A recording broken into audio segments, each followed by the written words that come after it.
go. Okay. Grand Risings, Elizabeth. It is And Friday, August 4th, and we are here with the Elizabeths and, of course, their co-host and founder, Queen Aduni. Woo! And I'm Lolly. Um, yes, Grand Risings, Mama Evelyn and Maureen. Danny Actually, is out on driving around and taking care of the world right now. yes. Our other host, co-host. Yes, she'll be back soon. Um, I actually have a cousin named Maureen in Louisiana. Yeah, Yes, pretty cool. thank I you. always joke because I laugh because whenever I think of her, I think of one of the things she says, and she was like, "Oh, well, I like nature." It just makes me laugh every time. So anyway. I stand to the inside. That's wonderful. You know, it's funny though, because she says that, but I've never really actually actively seen her like outside doing anything that much. So I'm gonna leave it alone. I love nature when you're not around. Right. Yeah, she was definitely in the house, in the store, on a cruise, spend money type person. I don't know. She was, I don't know. I don't know. Anyway, so yeah, what I was explaining was there's a lot going on, and I think the root of what I needed to get to is love again. Whenever I start feeling like this, or it's like I'm kind of lost, I like to read this book all about love that I've mentioned a few times since being here with the Elizabeth. And you know, you read this book and you bring out certain things each time. Like I've read it, I jump around a bit, but I feel like, you know, I read stuff and then, you know, I forget and come back and read it again. And I'm like, wow, that was powerful. Like I didn't read it before, but like it hit differently. So there's this one area, actually it's just the first chapter. It is. And the first chapter was called Clarity, Give Love Words. And it spoke a lot about um what love is and how it can exist in your life and how oftentimes it doesn't exist but you say it exists, but it's really just you having some type of connection or something. So there was a part where she talked about let me see. Okay, so there's a part. It says, everyone who has witnessed the growth process of a child from the moment of birth on sees clearly that before language is known, before the identity of caretakers is recognized, babies respond to affectionate care. Usually they respond with sounds or looks of pleasure.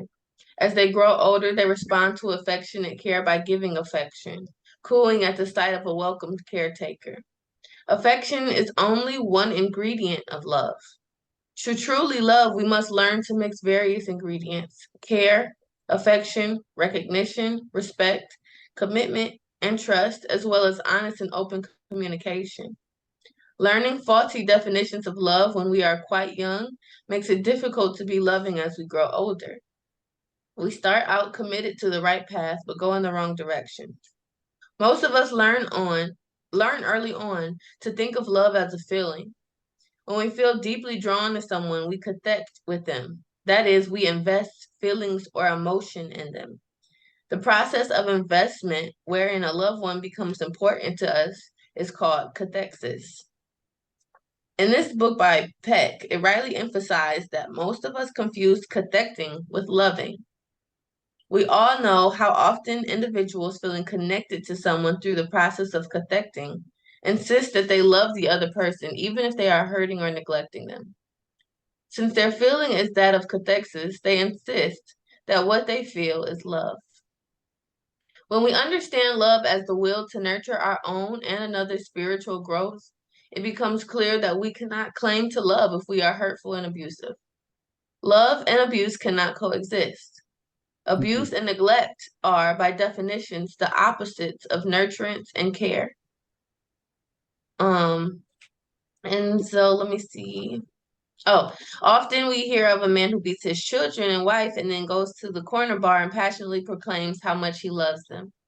If you talk to the wife on a good day, she may also insist he loves her, despite his violence.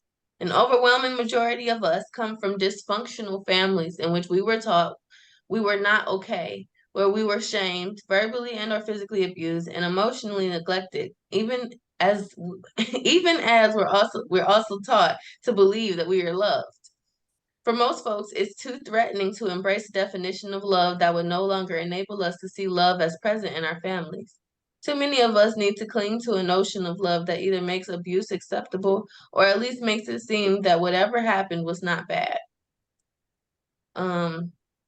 And so she was really going through and speaking on the fact that love cannot coexist with neglect, with carelessness, with abuse, with all of that. And it reminds me of like when we were talking about abundance and we were saying like abundance can't coexist with lack.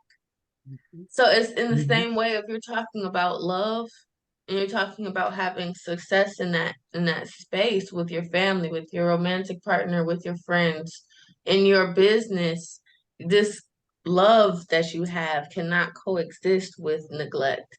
So with your friends, you can't say like, oh, I love this person, but I don't support them. I'm not there for anything that they do. I have a problem with everything that they do, but I love them though. Doesn't quite work. Or like even in relationships, like I like the term protect, meaning that like we really tie ourselves into a project. We really tie ourselves into a person. We really tie ourselves into a situation because we're just like committed to being connected.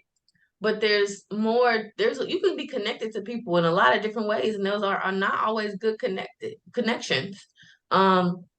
So being connected, it's more than just being connected. It's being connecting with the absolute drive and conviction to nurture, to care, to respect, to build.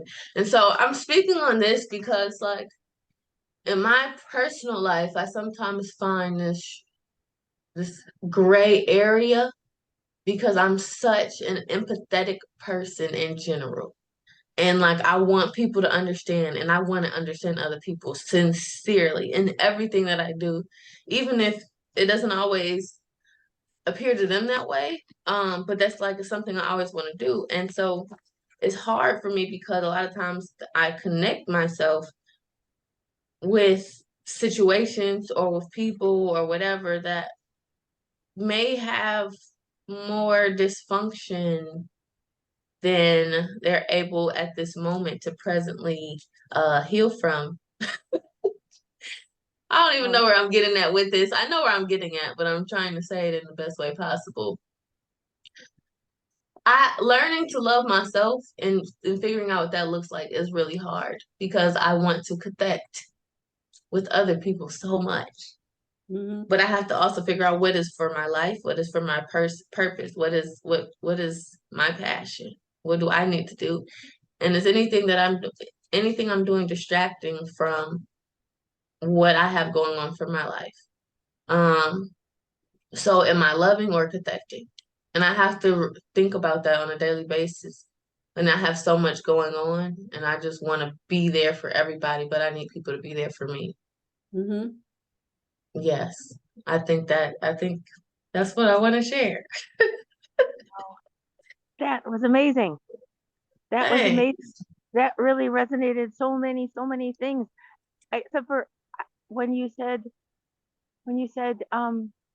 that you were struggling with it and loving yourself, that's like when we just are not able to put something down and observe it. And I do that so much. Or when things can't coexist together, but in what I've observed in my chunk of life reality is that they do exist together. Lack and abundance exist together. Love and shame exist together. just because they're there. It's just, excuse me, just is such a big little 4-letter word that the thing that I am having the biggest issue with is stepping back from caffecting or what do you call it, identifying with and completely being absorbed in whatever's going on instead of being able to observe it without being swept away. You know, because it does seem like you should be able to have one or the other, but doesn't it also seem like there's a lot of both going on at the same time? And you don't want to shut out people that have a lot going on, but to not be swept away would be Mm-hmm. the sweet spot, you know?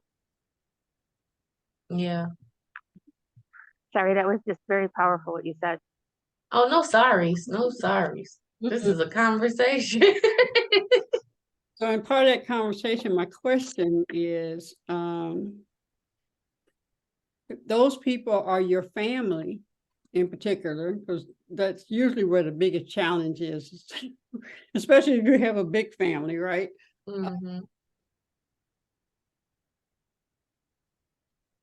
I believe that you can love them and I don't know if this is the right word, but the things and their ways of being and the things that they do, you don't love, don't want to be bothered with. If some things that they do, you don't want to be around, but you love them. So what's your thoughts on that? You love them. I think that's I think that's kind of where I am. Not necessarily like just with the people in my life. Cause I mean, I think it's one thing for me to say that I love them and I can show that in however many ways that you can count. But it's also like, can they truly say that they love you if they act in that way? Maybe they do, but like, I'm going to say then there's a judgment on their ability and their level of love. There's a joy. There is. Let me tell you this. I had a boyfriend. He was so cute, right? He was so cute. I was in San Diego, and Stanley, the first time that he got physical with me, I'm in a Volkswagen, little, and so I'm in the Volkswagen. I'm like this. I'm still tall like this, okay, and he's choking me and telling me, "Don't you know I love you?" Oh, wow. Okay, and that's his interpretation or his way of expressing. Now, he had some wonderful ways of expressing that I could believe and want to continue in that type of love. Because we fought 2 other times. That's why I'm here in Detroit.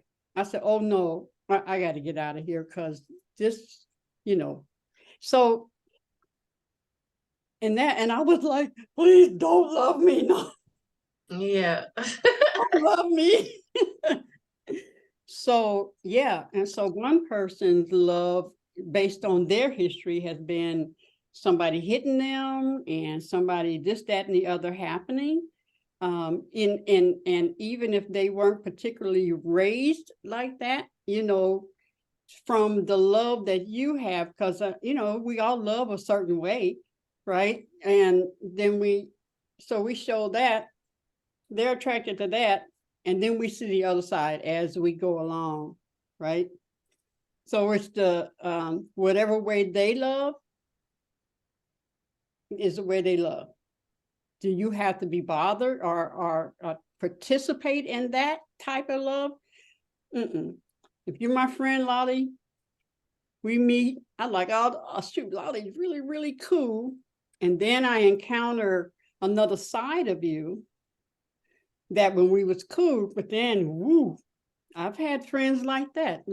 I saw how they dealt with their people that they used to love and they don't love, they're out of that because somebody did something, said something, and many times they don't even know how they offended the other person. But now I'm out of love. You are cut off totally.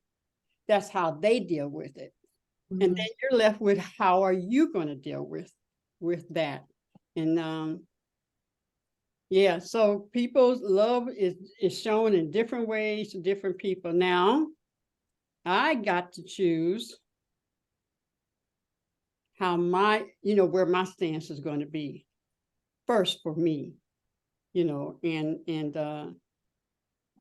yeah, and decide what I want. I had to leave my sister last week because I was going to get her, and I had already told her and helping her to move.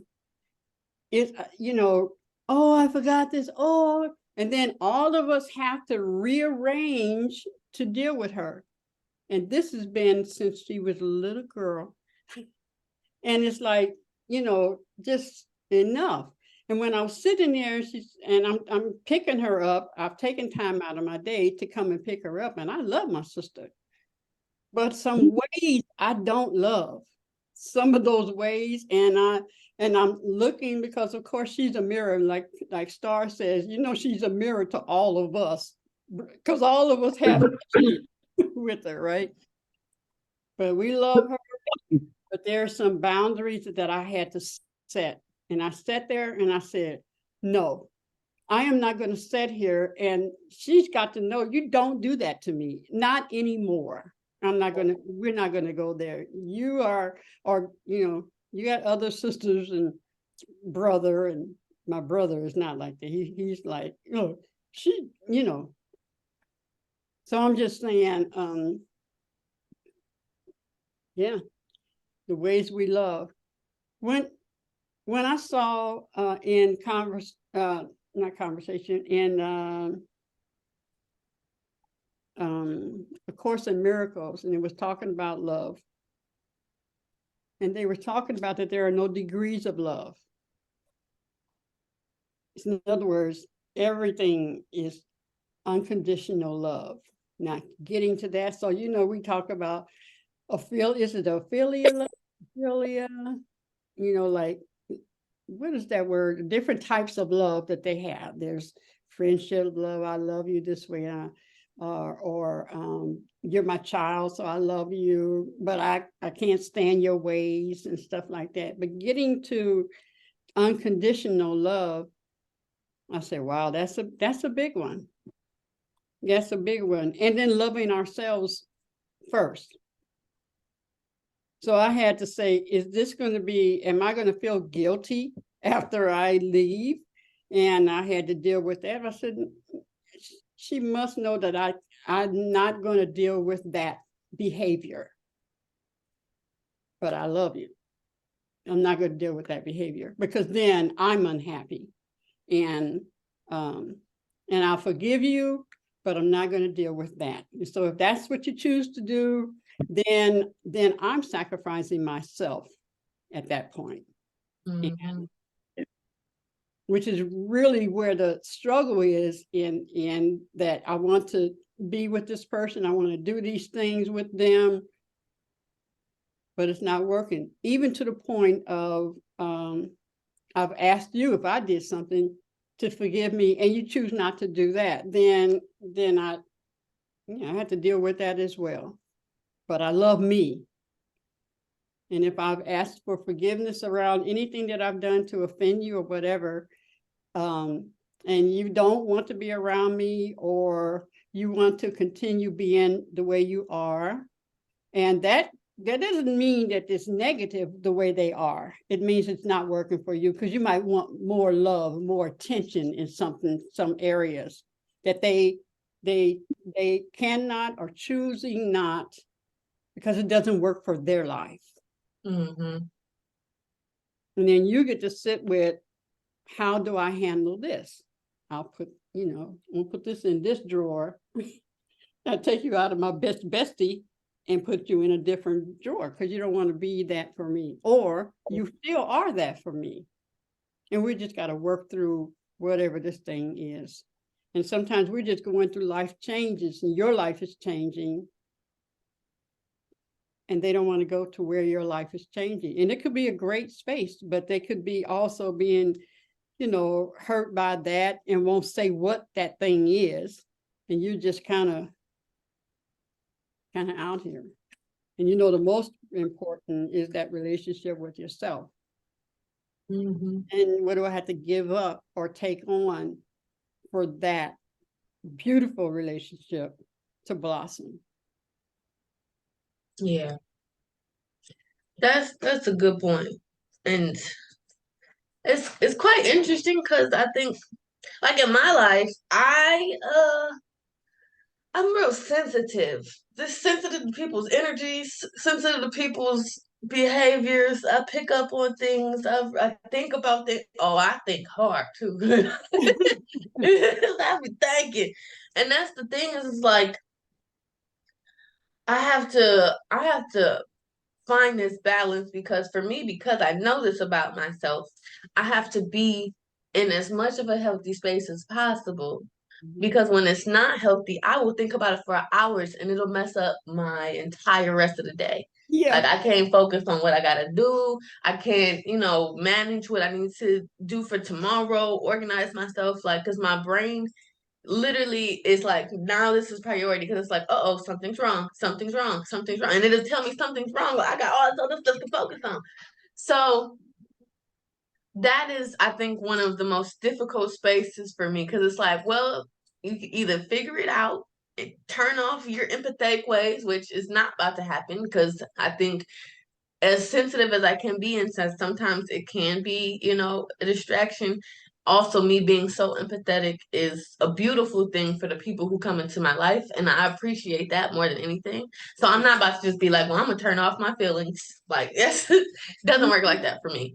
But it's just finding that balance of understanding self and standing on that is really difficult. So that's what I'm finding now, and it's like, man, this is in order for me to really, really, truly live out my passions, but even more walk in my purpose. That is something that I have to overcome somehow, and I'm figuring out. I was gonna say the T word, but I'm not gonna say that. Yeah. Working on it. It's a lifetime walk. Mm-hmm. There's Mm-hmm. no, I'll figure it out, and then I'm a master of it because okay, that worked on that level. Okay, she's cool on that level. Now let's present some other things that she can use. The breakthroughs that she had. Now you got some more tools.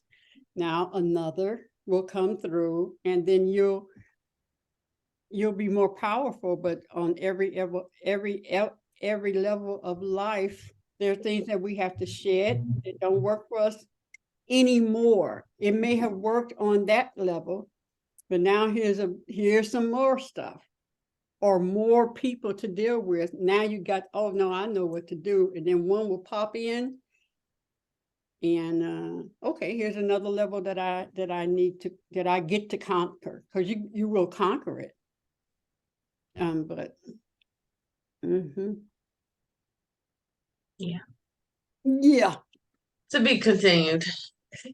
And you tell me, you saw at the shop when I first opened the shop and I had a full team. You so empathetic. That's what they were saying. You so empathetic. You so empathetic. And you so when they were talking about how I was being with other people. Mm-hmm. And the next day or next week, they're asking for empathy. Yeah. So, for you, it's so good. You don't like me Right. to do that for other people, especially if it gets in your way. Right. So it's a whole bunch of things that we have to read into why people are being like the guy who did that, choking me. When I talked to his mother, his dad used to do that to her, and they're still together. So he must think that that's okay. Right.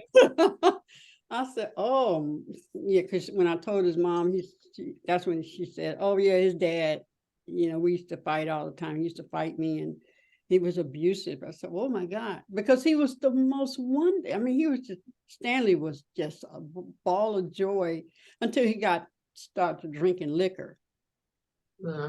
If he was smoking weed, oh, party, party, party, all night long, party, party. But he'd get that fire water in him, and you know, and he couldn't control it from that sense. Yeah. But did I want to wait for him to, you know, get delivered? No. I said, I'm getting my butt out of here because I could see what would be happening. I told him, I'm not going to be a statistic. I'm already a statistic in the sense of women who have, you know, been abused physically. But the statistic that was going to be happening was that Sheila was going to either be in jail or dead or mutilated in my body some kind of way, or he was, one or the other. So I chose distance, and yeah, then I could just love him unconditionally, but you know, with what he has to deal with. And he did beat the other girls, and he ended up being beat in an alley. Yikes. So, yeah, but the commandment is still to love and to be your wonderful self, of being sensitive, empathetic, and all that kind of stuff. We just have to see when it is beneficial to us or not, and we can love them from afar and accept their ways of being until they discover that it's not working. Easier said than done, right? Man. Sorry, I don't have no, you know, real deep thoughts, you know, like, you know, some of the others, but in my life, that's what I'm finding out. When I read that thing about, you know, there are no different types of love. Love is love. God is love. And so we have God is doing, we have to turn up the God side, Lolly. I need you to come forth in this, because the Sheila is struggling. So if I need to love, period, unconditionally, then in those areas where it's not showing up like that, or it's hurting me to do it, I need you to help me, because, you know, I need a good vessel, a clean vessel for God to operate and show that love to them. Even if the love is to stay away, give space. Give space. So you can do, number one, what you need to do, and that is asking the Spirit, what are we doing today? What are we doing? And just kind of stay connected to that. Like sometimes, you know, I remember when I had to do something, I had grown. I went and crawled in my mama's bed, you know, crawled in her bed. So you need crawl into the Holy Ghost and like, what shall I do on a daily basis? Not even for the year and stuff, as it relates to our heart, because our heart, you know, that those things we have to deal with people every day. So, and my sister, she called, and I know she called to apologize. I didn't answer. I just, in that time, it was about not hurting her, but protecting myself, you know. I said, because I know what I would do. I'll go in and I'll start preaching to her and blah, blah, blah. And no. Yes, I accept your apology, but blah, blah, blah, blah, blah, blah. And I said, I'm not even going to take myself there. I'm not going to take myself there. And so anyway. Thank you. No, that's helpful. That's something to think about. Definitely something to think about. Yeah, and even just in things happen and what to do, because I was like, I'm sitting there and I can't believe again. And I'm saying, okay, so where am I doing that? I did the mirror thing. Where am I doing that? But it's like all four of us the sisters is there's 5 of us, and so the 4 all deal with the same thing with she's the younger sister, but she's been like that since she was really young, like birth. So, yeah. And it's like, that's enough. And I had to consider, that they've always said that she had some, maybe she was in the special class when she was going to school and stuff. But she's also said to me in particular, oh, I get what I want. So, whoa. Oh, so all them times when I really didn't want to do that, oh, I get what I want and stuff. I'm like, wow. But I love her dearly. Love her dearly. And those are challenges that if she chooses to do that and be that way, then I get to choose what I'm going to do. And that time I did not, I'm choosing no lectures. I'm not trying to fix your life. But you will not have those opportunities to do that anymore. And I love you dearly. I'll feed you, give you my last penny, dime, dollar, whatever. But there are obviously things that I'm doing that makes you think that you can do that and continue to do that. So anyway, that's my take on it. I'm sure there's some more spiritual takes. That's a great place to leave it. Like there's certain things I must be doing, and that's what it all I believe comes back to is behavior patterns. Like I must be doing something to keep allowing it and not put up a boundary, but I too don't want to have a boundary. I'm big on like a little visual thing, helping me have a reset moment, and I'll picture continually putting stuff down, you know, that I get caught up in, or that it'll go around me with a little of like an air hockey force field, or I can step out of it. Pardon me, there's a lot of traffic right near my home. Like a big old pair of clown pants, because like, okay, that's okay. I can just step out of it. I don't have to wrestle with it. It's very challenging to not get caught up, like you were saying, in it all day. Just try to figure it out, make it better. And even if not figuring it out, to let it go, to let it be unresolved and Yeah. still there. Yeah. And keeping them and all of that in your prayers, that it Yeah. you got a lot going, boo. You got to deal with a lot of people. Definitely. What Definitely. would you say to your student who was in the same situation? What would you tell him or her? That's a good question. That is that I'm laughing because I tend to try to have like the best advice and everything for other people, but I don't follow that for myself because it's like for some reason, my situation is different. And in truth, maybe it's not, but I guess I would tell them that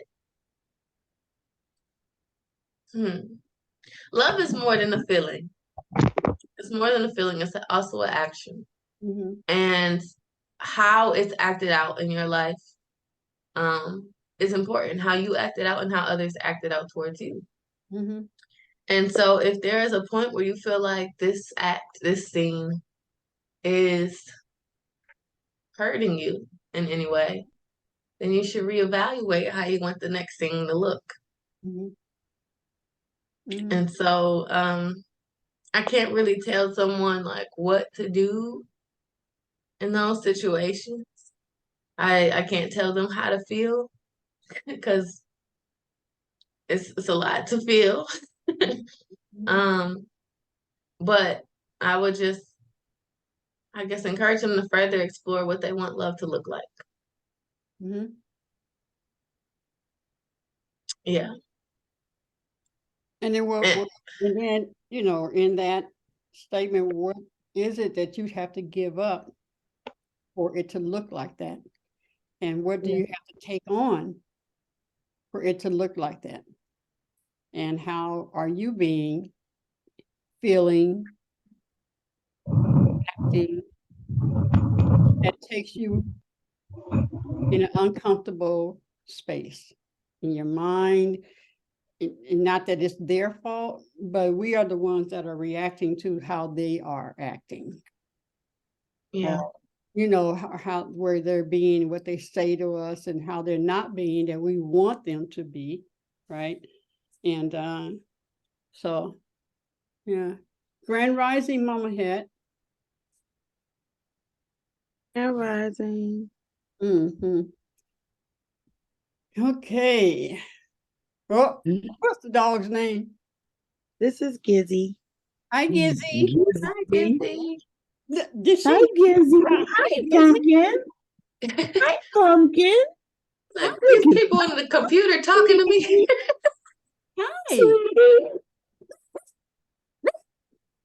Hi. She's funny because she reacts to the phone. Max be like, he's not interested. So my sister called and Gizzy saw her and she charged at the phone. It was crazy. Max, he'll turn his head and walk away like, where's my here talking door looking for a place. But he's not any phone pictures or nothing. Gizzy will sit and pose and everything. Now she just got up and left like y'all. She got up and went on and got on the floor. So talking about relationships and love, I kind of came on the end of it. And the definition is defined for each relationship. It's different every time. And the couple has to define their relationship. I was sharing in you mentioning that is that in the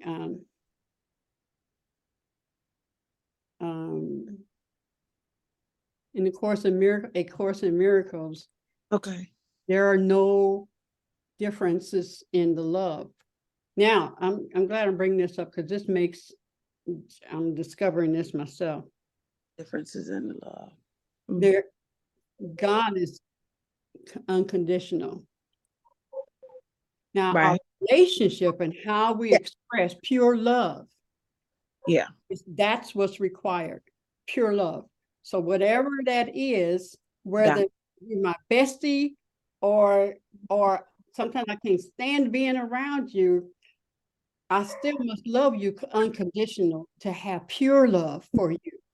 And that's pure love, maybe and just stepping away, stepping back, and letting you be who you want to be. But I still love you with God's love. Right. Whether I'm in bed with you, loving you, that's just an act of love making, you know, from that point. But it still needs to be pure love in the bed. It must be pure love. God's love. Right. Whether we're in the bed or we're out with Maureen, you know, working with plants and, you know, yeah. So I get it. When I rephrase what I want to say, agape love, that's agape love in my life. My agape love, but the relationship is different, fine, and only through the couples that are the two that are yeah. Yeah. Yeah. Even we set boundaries for certain things, they change when you meet different people because you might not need these boundaries for this person. With this interaction, but you may need them over here. I've said that I don't know if I even have boundaries. You don't know you need them until you get in a relationship with people. You know what I mean? Because you don't know them till you get to a point where you're like, wait a minute, I need to reassess how I'm feeling. You know? And how I'm going to deal with you. Right. You stir those feelings up. Right. And I also, I've been having this conversation with myself about friendship and family. Like, what's the difference between friends and family? I mean, some friends you have that are like family. So what is a friend? I don't know. It's a little, then there's no line. Sometimes there's no line there. I think, well, one difference is that you don't have a choice in who the family is. The other, friends you select. You choose who's going to be real close to you and who your friends are. What about the ones that are sent? I mean, some people are sent. You know what I mean? Yeah. And then you feel good with them or whatever, or they're there to teach you a lesson. But you would not consider, well, you might consider them, like I was sharing, one of my best friends told me, I don't want to be your friend anymore. Whoa! And wouldn't tell me why. Oh, And, good. and then what I would hear from other people, I'm like, that's not true. I don't do that. But she wouldn't say it. So she chose to not solve it. She chose that. And I was very, open with it and all that kind of stuff. So at that point, and if she walked in this door right now, I would hug and kiss her if she came in, because somewhere some things got stuck. I'm not going to say I didn't do anything, because when I saw things changing, I had to say, we had the conversation about doing each other's hair. And I said, well, if you're feeling this way, wait, we can't get on each other's head like that. No. We had to stop and talk. I said, because you're not going to get on my head and I'm not going to get on your head. So we need to resolve that. And so, yeah, but your family is your family, who the sisters, the brothers, the cousins. Sorry, boo, that's bloodline, right? Yeah. And those who come into your family, like my granddaughter, I love her unconditionally. She didn't come through my son, and she didn't come through Kiki, who adopted her. Oh, wow. So, Okay. but both of them are there, and she knows she got two moms, she got two grandmas, she got, and she's all happy about all that. No matter what they went through, she is happy, and we just show her love and, like that. See, that's like a given. See, I that's like the one that's given. That's like the person that's given to you. Mm-hmm. They're not friend or family, but they become. You know what I mean? I think, yeah. That's a good assessment of what I was thinking. By the same token, our youngest sister drives all of us like cabonko. That's a new word. Okay. And so like Pam and I are talking, like the mirror for the four of us. Uh-huh.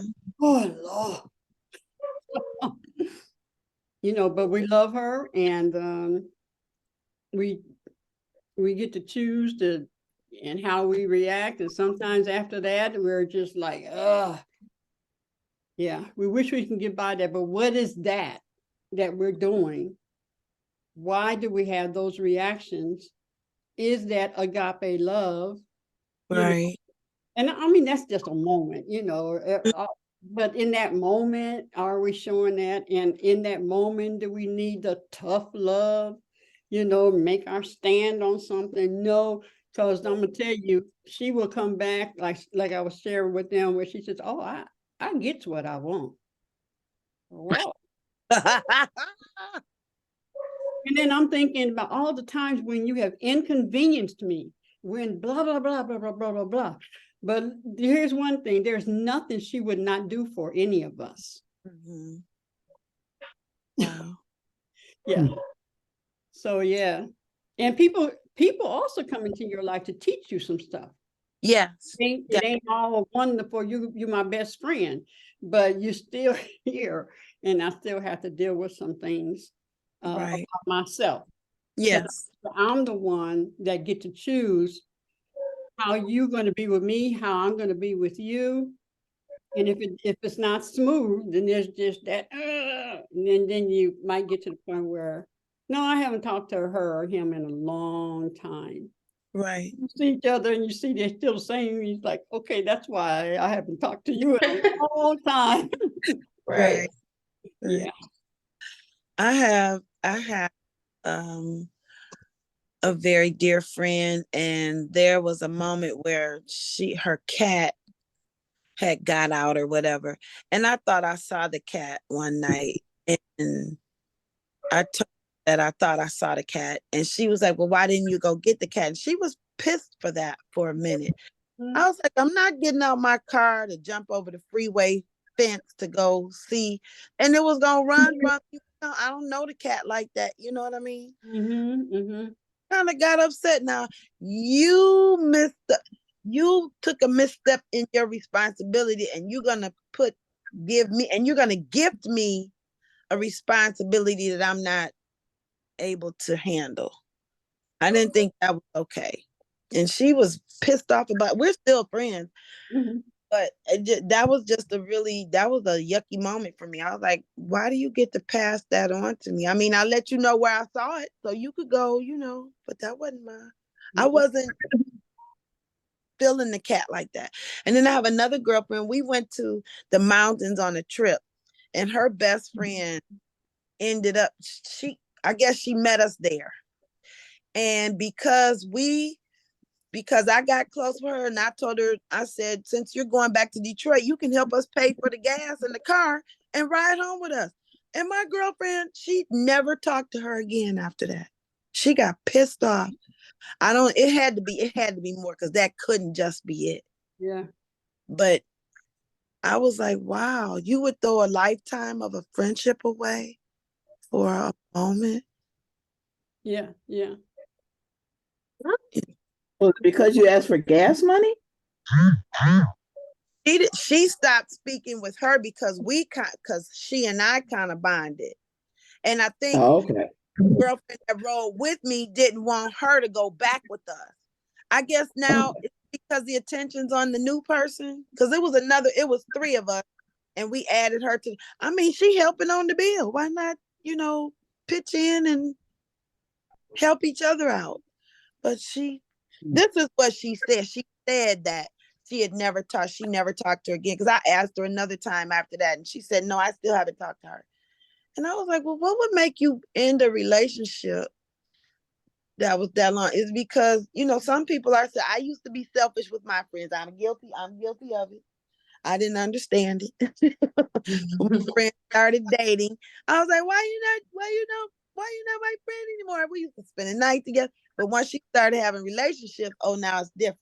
And I didn't get that because I didn't understand at the time. Yeah. But I just like, you willing to throw away a whole relationship? Like, they were friends for a lifetime, and you throw it away because we bonded, I'm your, aren't I? We can't share our friends. What? I didn't get that. I don't know. It had to be some other stuff I wasn't being told. It had to be. Some irritated. Yeah. Yeah. I don't know. So, okay. Same topic, different subject a little bit. What about when there's people who, like, you tell them, if you do this, this hurts me, and they continue to do it. So, like, for example, I had a friend, we're cool now, but this was like a really big issue. And I see this similar issues in like different relationships I have and stuff. But I had a friend who, I smoke cannabis, but I don't smoke tobacco at all. Because it messes with my asthma, with my breathing, with everything. I don't do it. I don't like it. I don't do it. I had a friend who I was at her house. I spent the night at her house because I was in school and she lives in Maryland. So I was over there. And she was like, "Did you want to smoke? Blah blah blah." I was like, "Yeah, sure." But I told her, and I told her multiple times, I was like, "I don't do that though, because I don't do tobacco though, so it's not gonna work. So let's just do papers only, no tobacco though, because I can't smoke. I can't smoke it. It's gonna bother me." And she was like, okay, whatever, blah, blah. So she rose up and we smoked. And I'm starting to realize, like, I'm having a really tough time right now. Like, what is going on? This is not normal. And I was like, did you put tobacco in here? And she was like, yeah, I mean, you used to smoke it. I just said no. And when I said I had asthma issues, I couldn't even sleep because my asthma was acting up so badly that entire night. Yeah. And it was like, I've already told you if you do this, it hurts me. And you said, I don't care. I'm going to do it anyway because I feel like I should be able to. Mm-hmm. So like even in not that was just one friendship version of it, but like even in dealing with relationships or whatever, it's like if you do this, it hurts me. If you yell at me, it hurts me. If you do this, it hurts me. If you do blah blah, and they're like, no, this is how I am, Mm-hmm. right? Like at what point, like how do you? Because that's the stuff that bothers me. And we talk about love. So it's like I've mentioned before, I like to be empathetic. I like to be understanding. I like to try to see all sides of the story, see if there was any loopholes, misunderstandings. I'm a dive in and find the little one crevice to make me wrong.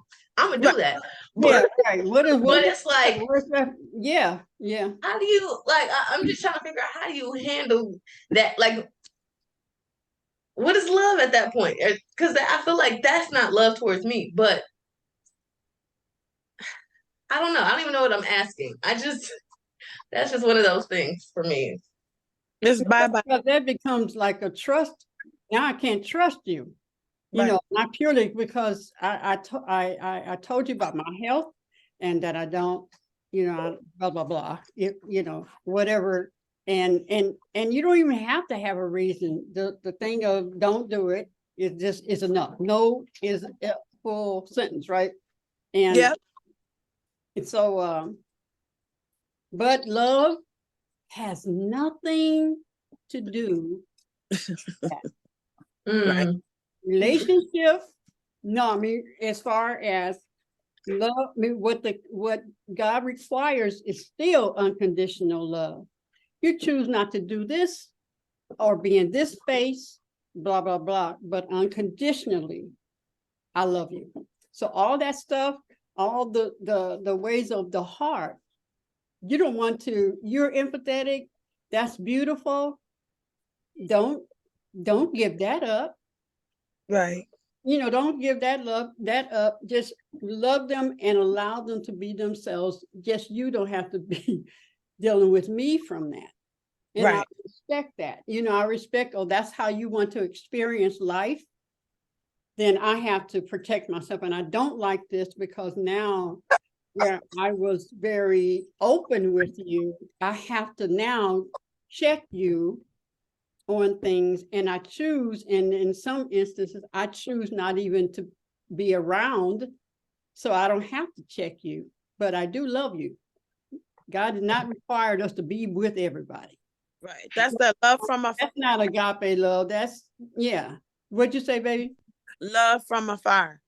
Like I'm gonna love you I'm gonna be over here loving you over here. You stay over there. And I wish the best for you, and empathy may be accepted from someone else. But it's not that, you know, I'm not going to give it to you, but I'm saying in the sense of I'm just so empathetic. I'm so this, that, and I love being that, but everybody don't want that from you. Right. Misuse that. And that's where our discernment is.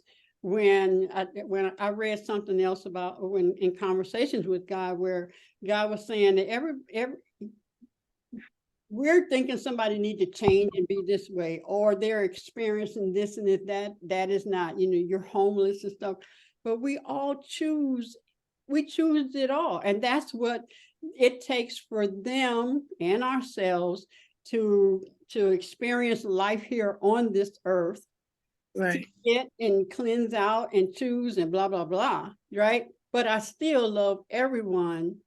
Mm-hmm. That's required. That's requested of God. Yes. That is in you. Yours show up, and they all show up in different ways, you know. Right. And so I began to celebrate. I'm gonna tell you, when I went to that thing with my husband and the baby coming and stuff, you know, I had to I had to come from love. I had to come and knew that God would heal me. None of whatever they did healed me. That's right. None of it. What helped was when she said, you know, she's not going to be a bitch. So I didn't have to deal with that type of thing. And, you know, I understand this is what our relationship is going to be. We're going to be family, but, you know, here's our way we're going to work with it. Right. But I still had to, I was patting myself, damn, you are a good girl. You literally did learn something in Sunday school. Or you really did learn something from Right. other relationships. Yeah. And some people are brutal. And, you know, the guy I was telling about, the other thing that he did in our very first fight was that, and the fight was over eggs. He bought, we had gotten high. So now we got the munchies. He goes to the store, and I've never seen eggs that little, like a little baby chicken. So he gives me the eggs. I'm in the kitchen, and I said, "Oh my God, little eggs! Damn, eggs!" My husband teases me about that all the time. So then, as we're fighting, we're in the living room now, we're fighting, and I'm not one to take, and I don't fight like this either. I fight like, you know, bam, like that, right? We tugging, and then he hits me. I'm going down face first on the couch, and he hits me in my back. See, now that the fight, but I'm going down and you hit me, and you telling me you love me? That's not what I want to experience. I That's like that. right now. You That's know, not the love I want to experience. that's not the love. Yeah. You need to do some mirror work, girl. The person, Stanley, you know, but you know, yeah. But I still unconditionally, I didn't want nothing bad to happen to him. I pray he gets delivered from that, but he got delivered in a different way because he continued doing it to other people. I never heard about him fighting men though. Never did. But women. Mm-hmm. That sounds like And cute women too. that sound like a mother. That sound like something with the maternal side of him. Yeah, well, when I talked to his mom, as I shared, his mother said his dad would fight her like that, and she was still with him. I said, "Oh no, that's not me. That's not me. Let me get out of here." Yeah. So yeah. You said he got beaten behind the alley. Did he die? Oh, he's gone. Yeah. Oh. That was probably when it was men. I don't know. He's gone. Yeah. Oh. He was such a beautiful soul. He would, well, we're all beautiful. Yeah, we all have our challenges. I remember Haru said, Mom Head, if you keep doing something that I've asked you not to do, that's abuse. And I was like, oh, that's strong. Yeah. But he was like, but you don't get it. You know, if it's not something that bothers you, then you don't understand it like they do. Whoever your other person is. So, when he told me that, I was like, that's extreme. He said, but that's how I feel. If you're going to reoccur, that's abuse. Yeah. I was like, oh. And that person has to deal with themselves. Yeah. And you have to deal with yourself as to how long will you continue doing that. Yep. But we're talking about as well, we're talking about love, like in spite of. Then are you being abusive to yourself to continue to let that continually happen? Yep. And how are you thinking about yourself? And I definitely had to. It was only one person that I have told this story to that questioned me. One. And that was, now I was 20-some years old, I'm 70, right? Okay. Only one person. It was my grandson. He said, well, Grandma, why did you stay? I said, boo, no. And it wasn't like I say, because I was like, I got to get out of here. That kind of thing. He moved out, and he showed up with a Machete. machete. Yeah, a machete. He's drunk, laid out. Anyway, I said, baby, you know what? You're the first one who ever asked me that. My grandson. Why did you? You know, and then we talked about some stuff. And I told him, I said, boy, you're the first one to ever ask me that. Everything was like just an accepted story. So anyway, Grand Rising, Lakeisha. We're talking about relationship and love and our ways of being, and some ways that some of our good ways, quote unquote, that are don't feel good when we're being good. You know, I'm sensitive, I'm empathetic, I help everybody, and I get caught up in trying to do this and that, and I'm going to help them, and I want to do right by me, and you know, just all those things. So I guess one is two, Lolly, is you got all the mirrors, sit in all of them. And you know, ask about those things that you're inquiring about. How can I be my best self without jeopardizing my best self? Right. Yeah. What helped me began to unravel out of my yarn kerfuffle, if you will, is that the things that I was looking at in other people, I started saying, you do that. For instance, when I have to go, when I need to go somewhere and I want to ask somebody to go, I'm like in a tizzy because they're not ready when I get there. But when they come and get me, I do the same thing. So say I'll be there in 15 minutes. I might be butt ass naked and they outside and I didn't have my clothes on yet. So, and I think this came at 45. The thing that you can't stand the most about other people is a you. It's you. It's the you and other people that you can't stand the most. Because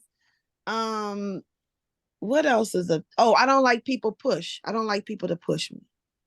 Now I like to touch, but that may feel like pushing to people. So, but my reasoning was this, and it's bullshit, but it's not.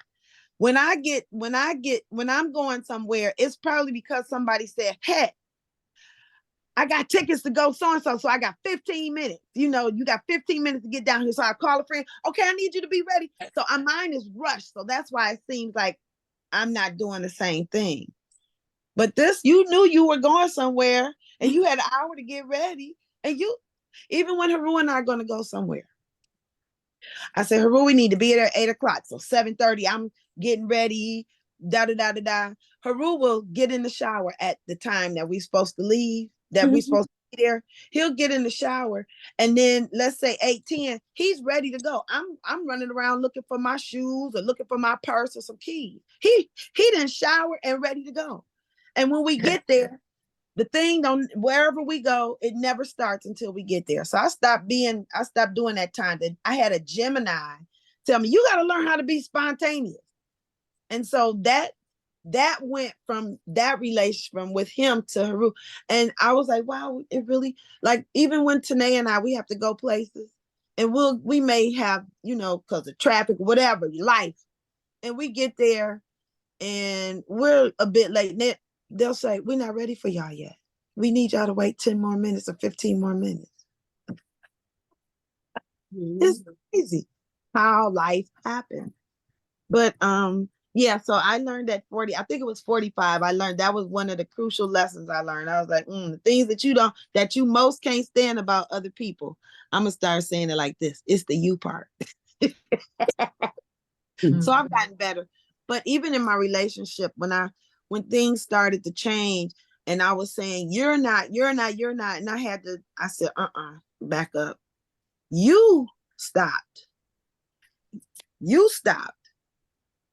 And so that domino effects. So I began to look for the me in my situations and realized that it was me who was, or a lot of times we project. We'll have a thought in mind and we'll say, you're doing blah, blah, blah, blah, blah. Actually, it's the you and you that's doing it. We're projecting. I told her, I said, I think I've turned you into my mirror. Because the things I see you doing are really the things that I'm noticing about myself that I'm doing. And I'm saying it's you, but it's really me. That was a big lesson for me. It was a big lesson for me. Going through the pause, daughter coming into her womanhood and mother on her way, on her decline, if you will. That was... What? Her mind, she's looking up, looking at the words. Who? You? You thinking, you like. It may not even be about this, but I'm just. I was just thinking, I want to be truthful here. I have never been in an ongoing long-term relationship.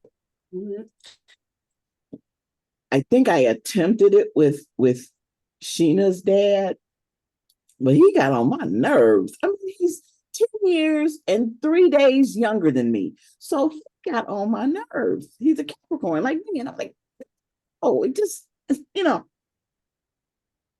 And then, I mean, I've had like boyfriends, but they weren't consistent because, you know, my mother was told this one dude I was seeing, he would call and she said, she's looking for you. That's when she was going through her dementia was starting. And I was like, Mom, I'm over my friend Mark's house. What are you telling this guy that I'm looking for him? It wasn't. And it's always been where I didn't really notice them. I noticed them, you know, I saw them, boom, but I didn't really notice them until, and even with Sheena's dad, all of a sudden they're in my face, like, notice me, I'm interested, you know. And then I would just, I don't know. I mean, and the last person I wasn't really with him, but he, I don't know. Haru, do you remember what's his name? Musa? Remember the guy that used to work in the black hole? The reader? Did you know him? I didn't go there that much. Okay. Anyway, I mean, you know, we were friends, and then we got together one night and he had no condoms. And I said, ain't nothing happening without that. Okay. But I'm like, if you're interested, you call me. Because you got in my face. Okay. So that's the way I always felt about that. And so, you know, because that's what I don't notice guys that are interested in me until they just get in front of me and like, hey, I'm interested, you know. And it's not usually what I'm looking for, but I think so. But anyway, I was thinking about when you were talking about time, the illusion of time management. Right. I am always waiting on Sheena. I am always waiting on RJ. And it's like, and I have always been a good manager of supposed time. If I'm not on time, it is not through not attempting to. It's not through not planning, you know. Okay. When you pull up to pick me up, I am either sitting on the porch or walking out the door. That's the way I am. It is like I respect your supposed time like that. Right. Mhm. You know? I've gotten better at that, by the way. I just want to say I've gotten better. Yeah, yeah. I'm gonna tell you, my cousin Vanessa is a very timely person. She worked, she was like one of the head nurses at receiving Uh-huh. emergency. So for her, time, bam, bam. She used to always stat, get it done, get it done. You know, people's lives dependent on that. So we were gonna go to a party, and she said, I'll be there so and so time. She came in, me and Irish, my cousin, we were not ready. She waited a few seconds, and then she says, I'll see y'all there. Vanessa was gone. We had to get another ride there. One, we know how she is. I've told y'all many times, I'm prompt. So we didn't get mad. We laughed about it and laughed at ourselves and got us away there. And any other time that she was going to pick us up, we were ready. I know you were. I know you were. Because she had righteousness on her side. Uh-huh. So her word, our word was nothing that night anyway. That's it. I'll be there, be ready. Mhm. From that, we didn't hate her and all that stuff. How some people get pissed off about something, won't talk to you no more. Well, so yeah, but Vanessa didn't play, and so Right. we relate to her like that. Mhm. Yeah, because she's on the side. Now we also relate to people who's always late, and we say, "Girl, you know she's gonna be late. Just go on." Yeah. Oh, okay. All right. We can switch conversations now. I think we done wore out that one. New blood coming in. You're mute. Okay. No, we can hear. Okay. Okay. So I'm one that people will say, you know, she gonna be late. She gonna be late. Okay. But I've learned when I used to be trained, in college, I was being trained to become a second lieutenant in the Army. Okay. And everything was fast. I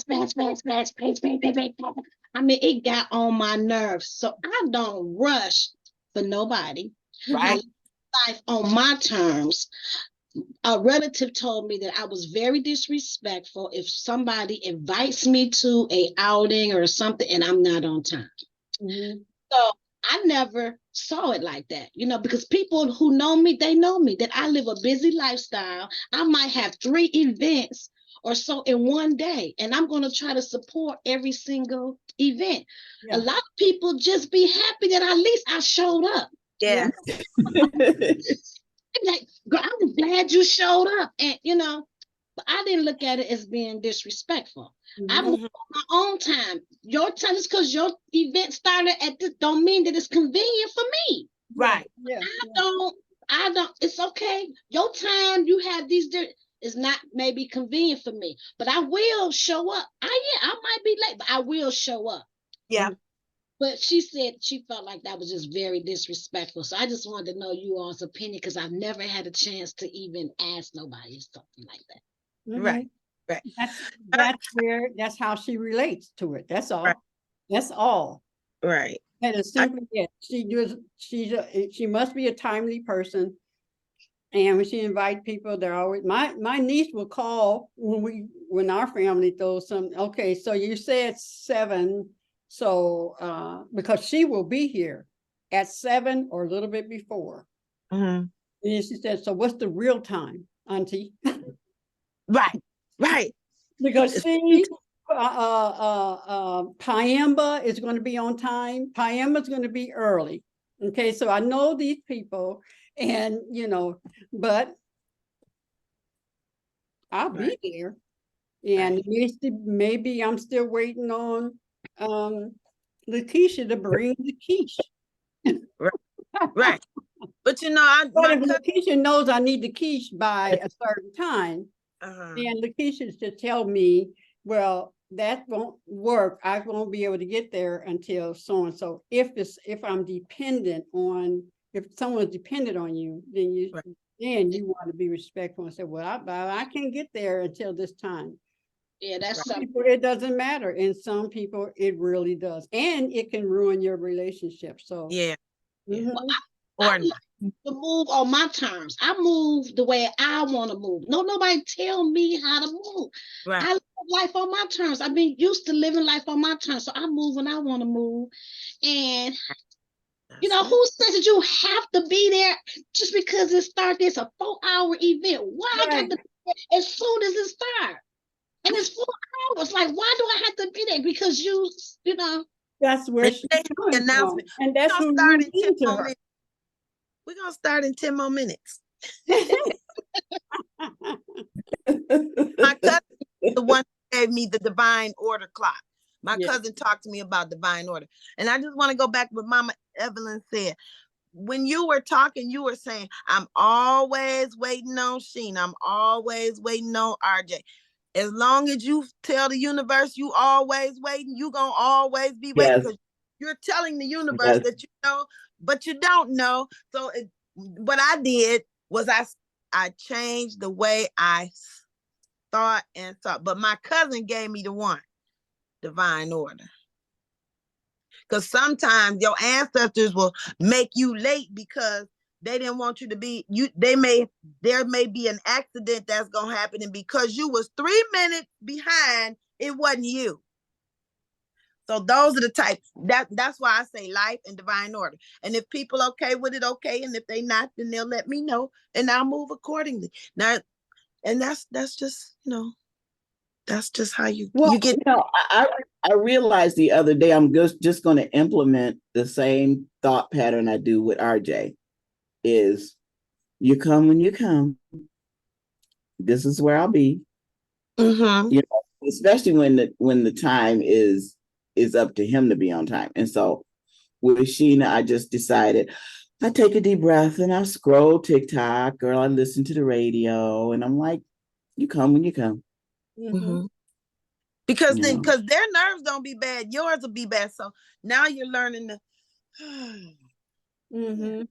it's so much easier. We can choose to be upset or not, because they ain't they don't feel no beans about it. It's always a choice. It's always, and it's your attitude that's gonna help you make it through whatever. And don't take it personal. Like, you just cannot take things that's going on personal, because you have to protect your energy, your vibration. You have to protect that at all costs. Yeah. I feel like your whole job every day is to be happy and feel good every day. Come on with now. I don't have no other objective. If it doesn't make me feel good, it doesn't make me happy, I tend to typically don't pay any attention to it. And eventually it will go away. Like, it will just go away. At one time, my bank account when I was younger used to always just stress me out because it would be overdrawn. I'm like, I just, being in sales, it would be, and it used to bother me a lot. Then I stopped. It didn't make me happy. It didn't make me feel good. So I stopped looking at it. Okay. And I just said, okay, it's overdrawn. So what? It ain't gonna be like that long. That's right. It's not gonna be like that. And then, girl, I hadn't had my account overdrawn in years because I stopped paying attention to it because it didn't make me happy. I just said, okay, and I just keep working. Do what you got to do. Focus on what you want. Just focus on what you want. And I just will focus on, okay, I want more money. And not, I need it for this. I need, because that's like lack. You Right. mentality. So I just focus on what I wanted and do what I got to do. Okay, what do I have to do to make it not be overdrawn? And then it stopped being overdrawn. Like, I just feel like that's your whole job. Ain't nothing more important than feeling happy and feeling good every single day. Because if you start living in that energy, you living in that vibration, wealth don't have no choice but to come. Like, it don't have because you living in happiness, joy, freedom. You got to be properly aligned with your source being, whoever. I don't care if it's Buddha, whoever it is, you have to be properly aligned. So I'm asking God for too much. You are praying. We want stuff.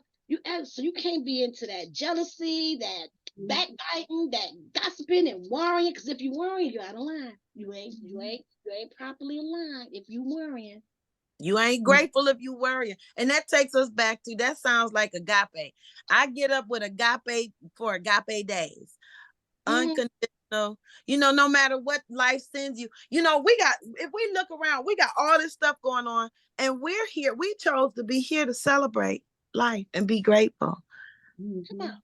Life is supposed to be good for you. Life is supposed to be enjoyed. Like, if it's not, you got to look at yourself, because God has given us everything we need to live the life that you want to live. Like, it's always a choice, like you said, Mama. It's always, you got a choice to let that car that just scrolled in front of you almost made you have an accident. You have a choice to make that mess up your whole day, or you have a choice. Right? God, I hope you make it safely.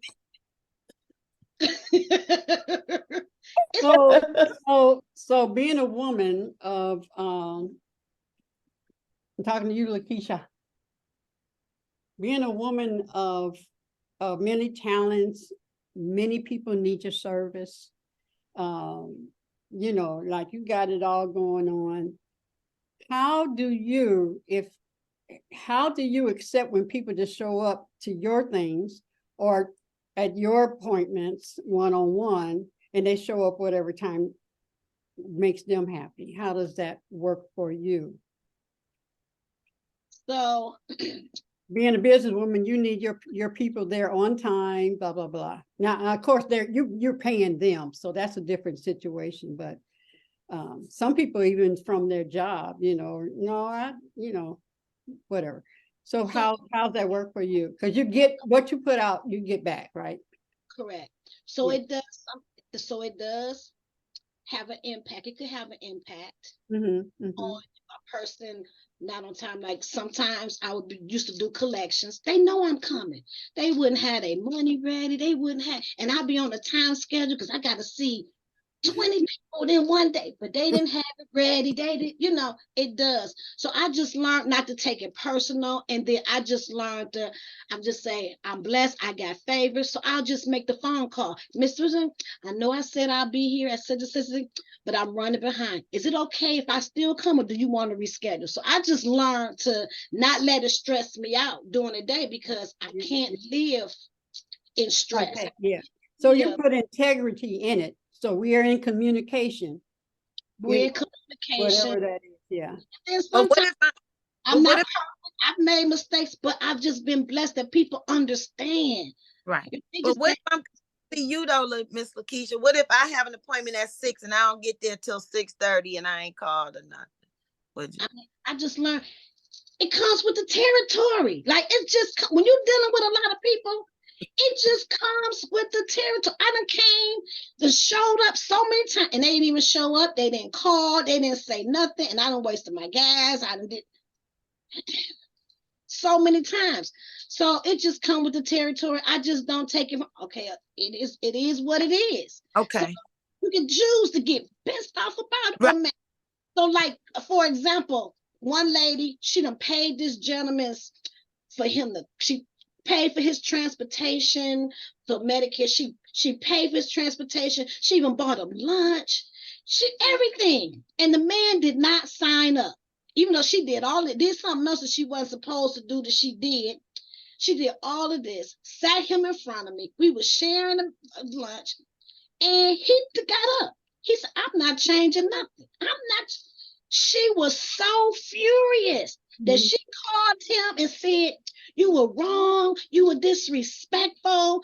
I did this, I did that, and you didn't sign up. I just thought that was so inappropriate. You know what I mean? I'm like, you don't do that. Right. A choice. If they don't want to sign up, they just don't want to. Ain't no right or wrong. He ain't wrong because he didn't sign up for you. You know what I mean? So it's your expectation, I think, that really makes a difference, even in a relationship. Yeah. That's what hurts you, is having certain expectations. Yeah. So that person does not have that expectation that you thought. It messes up everything. And because of your expectations. But if you do not put expectations and allow people to be them, you won't be so hurt.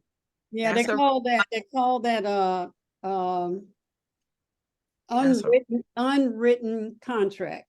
Well, Uh-huh. I didn't know. I didn't. Did I sign a contract saying, but because you are who you are, as how I've created my relationship with you, I'm like I expect different things from each one of you in my one-on-one with you, even with us coming here.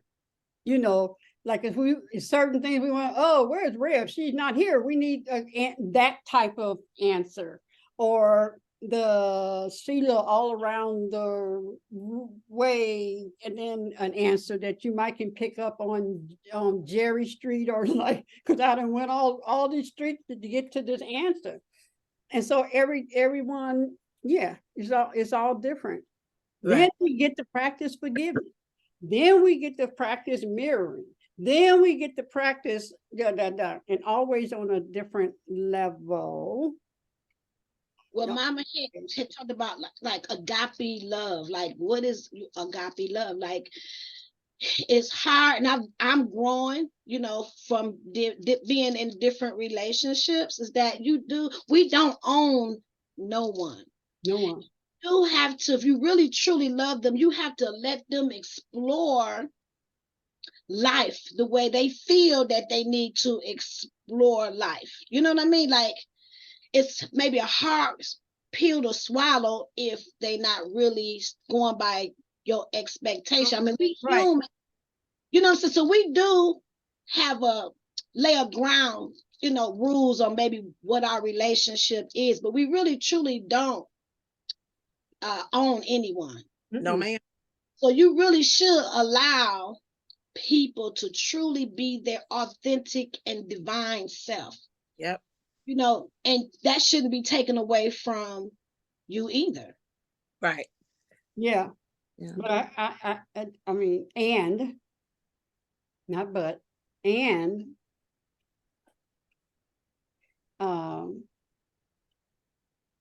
you also get to choose whether that works for your life or not. Mm-hmm. No matter how crazy you are about that person, no matter all of that, what can I deal with every time? Because I don't want to be correcting you, always telling you. And I see that really your behavior is that's your behavior. That's how you deal with stuff. And I don't handle that very well. And I don't like, so I'm going to change you from being that special to being this. I'll put you in a different category. So I'm not expecting certain things that I would expect out of this type of relationship, that, you know what I mean? So that we can both be happy. You can do what you want to do. I'm still in your life or not. And I am selecting what I'm going to deal with or not. We can still be friends. Because I don't know of many people that I just cut off, period. One. And she was still in my life. But in dealing with her, and this was everybody. She was a sweetheart, but she drove us crazy, and yeah, just how she was sitting, looking little, but I really now think that she was a prophet. Now she was a prophet in the church thing. But even all of them, just her way, what she would throw off, and it was, you would tell her something, she'd tell you something different, and that she knew it, and then just, it was never just a simple task. Like I was talking with my sister, never a simple task. Would you take me here? There's always, oh, and can you? Oh, I forgot my. Oh, oh. So a simple thing, yes, I can come and do that. And so sometimes I have to say, that's it. I mean, Right. this, and that's it, period. I love you, and you are to be ready and downstairs. And then she had the nerve to get me downstairs, and she said, well, I don't see you yet. I said, oh, no, you didn't. I'm coming out of my way. Take you somewhere, You know, and just because I get you when I'm sitting there 15 minutes for you come down, and then I'm a little late coming around the corner, well, I don't see you. And I've been standing here. I've been standing Ooh. here for, now you done heated me up. Uh-huh. So this is not going to be a very pleasant, or I have to deal with myself so that it can be still a pleasant ride. You have a choice to take that personal, or you have a choice not to take it personal. And then I've learned that, you know, sometimes we will pray to change other people. Like, I've learned that that's not what you should do, to pray to change other people. You pray to change yourself, to Right. maybe you, so that you can deal with that person being the way they are. We can't really change nobody, you know? So you want to maybe help me to be able to handle this more better, or pray that you can change to be able to deal with whatever circumstances that you're dealing with, instead of asking God to change this, help this person, help yourself to be able to deal with whatever it is that you're dealing with. Mhm. Right. Okay, back That's to you, Lolly. You're always starting something. Yeah, I know we were talking about something different based on her personal thing, and then it was about love, and it was about being, I'm this type of person, and I can't being that person hurts me. I mean, it's not beneficial to me because people don't respond in the way that I would like for them to respond, and you know, yeah.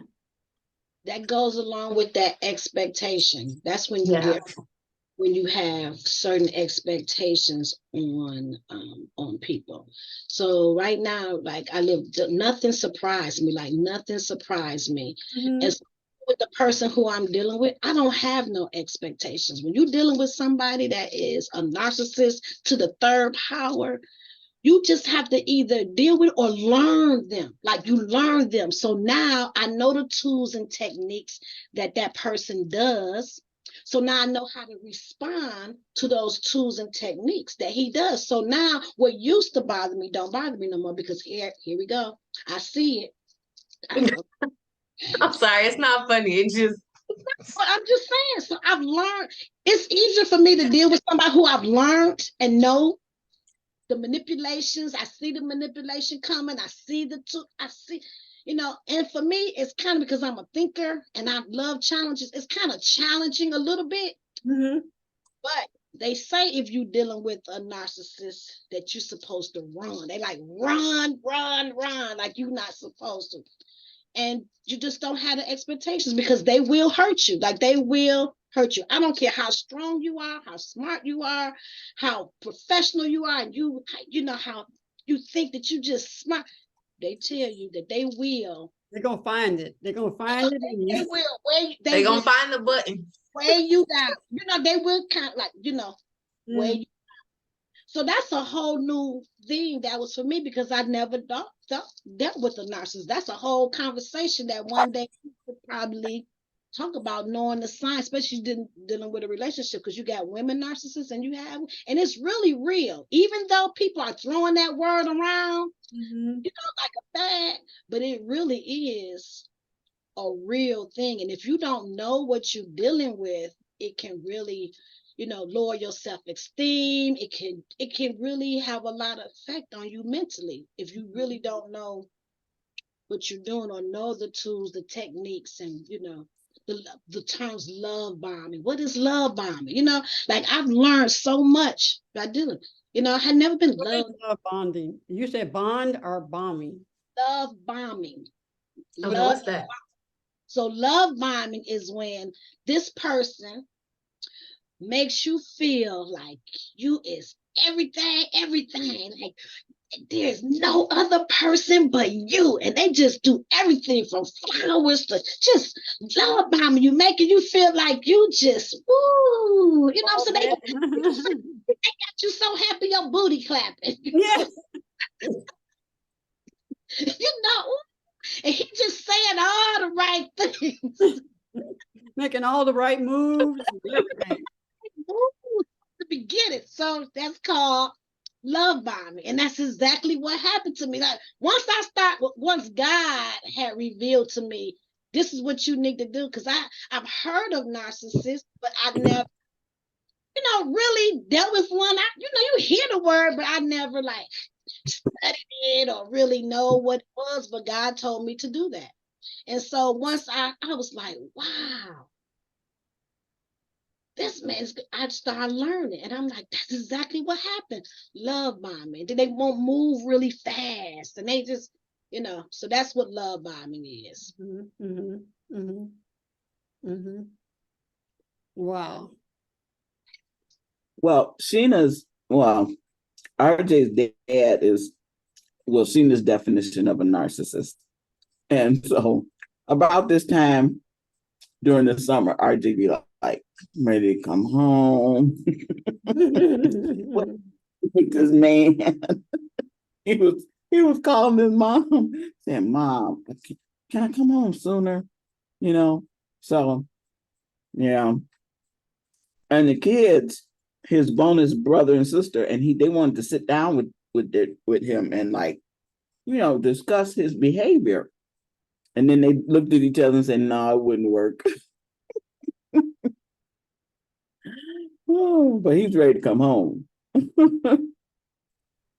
kind of feel like this country was built on narcissism, and we all have a little taste of it. There's different levels to this thing, because we want things to work out, and able to hold on. Sorry, y'all. We want to have things that we need, we all manipulate because we want a certain goal, there are different levels of that, but there are some extremes. And I had a warning about, a person that wasn't the word used at the time, narcissist, but I said, my friend dealt with a person and said, well, you need to be careful with them. But I said, let me find out for myself. I don't want to take your word for it because, but then I realized, oh my God, yeah, there was a warning that I probably, but if I wouldn't have dealt with this person, I wouldn't have gotten to know. This is where I know the me part and my contributions to things. And so I feel like if that person wouldn't have been in my life while my mother was going through what she was going through, I think I really can't say. You really don't know what would have happened, but I don't think I would be at this point in my life if I wouldn't have had that distraction, if you will, because the distraction helped me get in touch with myself and in dealing with my mother passing. So I'm thankful, to that person, and I wish them well in love, but I see that they have challenges, and that, I'm just glad that I didn't have those challenges to deal with, but I was like, wow, that's something. One thing about it, like anybody can end up because they have a lot of amazing and wonderful traits, so it can happen to to anyone, and they do bring a lot to the table. Like they really bring a lot to the table. So like the narcissist that I'm dealing with, he take a lot of pressure off of me. Like the good definitely outweigh the bad. The good definitely outweigh the bad. And then you just, like you say, your expectations, that helps. And then when you're in a relationship, it's best to always look at the good in the relationship. If you start complaining that he don't do this, he don't do that, he should do this, if you keep doing that over and over again, it'll make you not like him. Eventually you won't like that person because you always complain about him, he don't do that, and then eventually you don't like him. But if you focus on the good of that individual, it will help you to be able to deal with that person maybe a lot longer. So, choice. Focus on the good and to make it last. If you're constantly focusing on the bad, you're gonna live an unhappy life.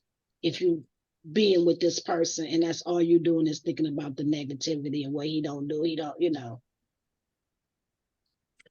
Okay, I Side have note, more, I and it's 10. Go ahead. Oh, Love. it is.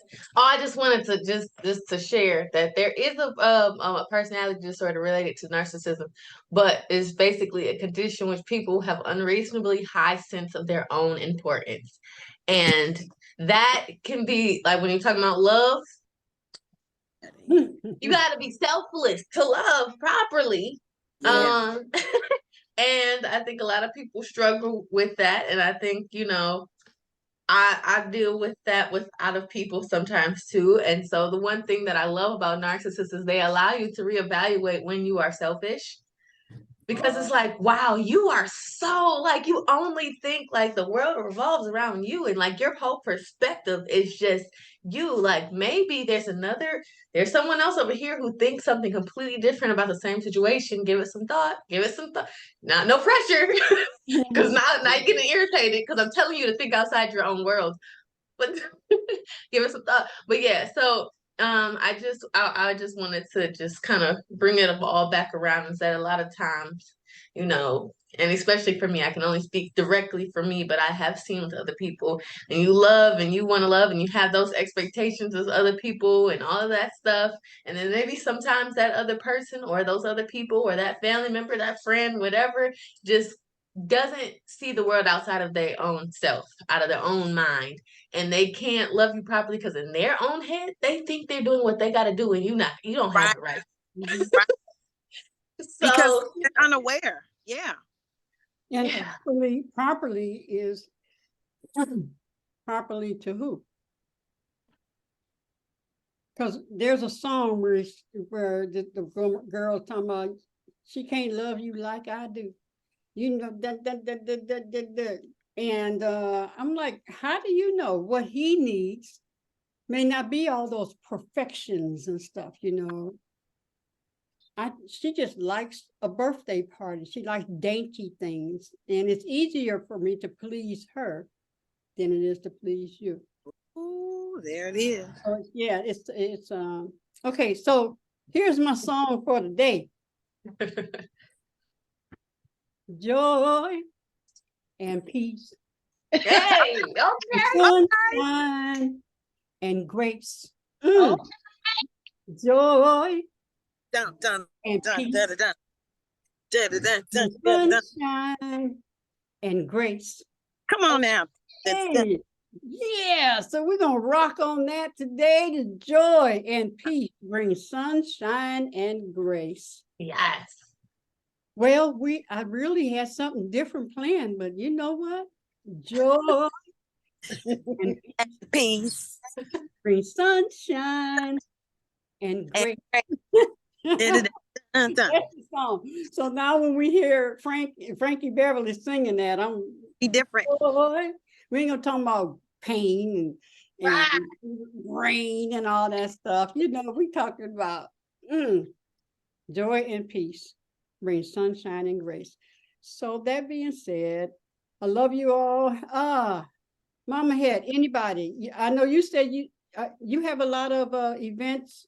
I'm pointing like which box you're in, but Lolly, you said you had some did you say this weekend you have a lot of performances? And Yeah, then this Mama, whole I month, know but yes, this weekend. you have what now? This weekend I have well, there's something tonight which is gonna be more of a younger crowd, and then I'm at Lager House on Sunday. But I'm gonna drop in the What's chat my schedule because I yeah. finally have created one that people can Hey, look at. Thank you. Auntie Danielle would be proud. I know. I Okay. know. So that's that. And then also speaking of relationships and stuff, next week is my last week with the girls doing the charm camp, and we're speaking on friendships, relationships. We're gonna do the love language quiz and stuff like that. So if anybody, is free next Thursday between 12 and 4 and wants to add to the combo, this was a great, start. So if anyone's free, just let me know. That'll be our last programming day before we start getting ready for our showcase. So Awesome. What Awesome. what days next week? Are we just Thursday. Just Thursday? Thursday. Okay. Hey Mhm. G. Okay, yeah. I need to put myself on schedule again. I'll get another vehicle. Oh, Lakeisha, there are no vendors for Hug Detroit this year. The police would not allow it, and we don't have the time. So next year, it is forcing us to be an event, like a big festival. So we're starting now. Who's going to be the sponsors, all of that, because we are not a block party, not anymore. Okay. Mhm. Yeah, so we Oh, go big, okay. and so everything, unless you're doing, but so Mama Evelyn, you just be kind of manning the Make and take. but yeah. And I'm gonna ask about the donations, but we just want to Yeah. we want to be safe, not deal with the police and stuff, because I know they're going to come by, and just have a wonderful day together. Everything else is on. We just cannot sell anything. I was gonna ask, what about informational tables? What if Information. there are people who want to like share information with the community or share information with Detroit? Can they do Yeah. that? Absolutely, absolutely. Yeah, Samples. samples. Yeah, I was thinking samples. I'm thinking of Lakeisha samples. you can't sell anything openly. I don't know if you samples. The people in my car. I mean, like, is it gonna be like a lot of older crowd? Like, just for instance, like open enrollment is right around the corner. So maybe if you can have like, and some of these people can pay if you like looking for additional money, like some of these companies, they will pay just to be able to share their information. Like you can, And sign, you can get people's contact information. No telling. Just and like they have to be at the Hug of Detroit. Like they will pay to be at the Hug of Detroit for the information. So Yeah. that's think about, because a lot of these, Melina would pay, Humana would pay, Dedicated would pay, Oak Street would pay. They would pay just to be amongst a lot of people. Yeah. And in that, and like what you're saying, now we do have we are giving away the book bags for the children, and we have games, and Mama had, I hope will bring the hula hoops, and they will have the the bouncer, and like I said, the giving away things, and yeah, so we can make stuff happen. We just cannot have the vendors. And she said, even on his private party, like the park, it's their private property. But she said, the officer said they have to have a vendor's license. Okay, got It's you. public. Right. So, wasn't it you, Lakeisha, that told us about the vendor's license, or Mama Evelyn, one of you? Oh, I didn't. It is $100 something, something like that. Yeah, we do have It been a guest. It might have been a guest that came on talking about that. Yeah. So what, if you own It's like for the whole summer, for the whole season. It's for the how year. long? It's for a year. Okay. so even if you have your own property and you're having an event, you cannot have people selling things. That's what she said, and I specifically said it like that. I said that's their private property. If it's out in the public, now she could be wrong. Yeah, because over here at Rosedale Park, they look forward to a 60-yard block sale. They have a 60-yard block sale, and I invite all kind of people. People just be selling 60 blocks, just selling stuff. Well, see, that's different. It being a garage, what's the name sale, and they may have established themselves with the community. Because now, see, you telling me that if I do something over there, can I have vendors, on my property? But what I'll say is donations, and then kind of mandatory. Somebody say you can make donations. I can put whatever I want on my sign. Now, you might not want to, donate, but Wait. if you have liquor, the donation of $12.95. Yes, right. Or like my friend used to have events and people would come and drink up her liquor. So I said it's a mandatory donation of $5 to pay for this cup. You're not paying for the liquor, but you're paying for the cup. The cup is $5. That's right. All right. Yeah, you gotta know how to be crafty. Right. You're not selling, you won't get in trouble. So it's a donate. Yeah. But anyway, we're gonna stay away from that and just And we're going big next year. We're Yeah. going, it was pretty big over at when we first started. And when I went from Iron Street, we had the whole block and stuff. Mhm. But they're just saying you guys are growing and growing. And so then I'm like, oh, buy a doggone block. I'm gonna Yeah. buy that thing anyway. Just let Yeah. you know for this year, that's Thank what's happening. And but and the age group is mainly they will have children there because I mean the lady was saying, can I bring my grandchildren? She just skipped over my grandbabies. Yes, you can. There's something there for them as well. So everybody. or anything else happening Mama Head? I'll put it in the WhatsApp because my mind is blank right now because these dogs, Max is ready to go outside and that's all he can, I can't. Lakeisha, Yeah, where well, you today is we're gonna be at a jazz fest. It's free. Got all kind of things for the kids. It's like really, really nice event. They're gonna have the food trucks and everything. Jazz festival today from 5 to 8.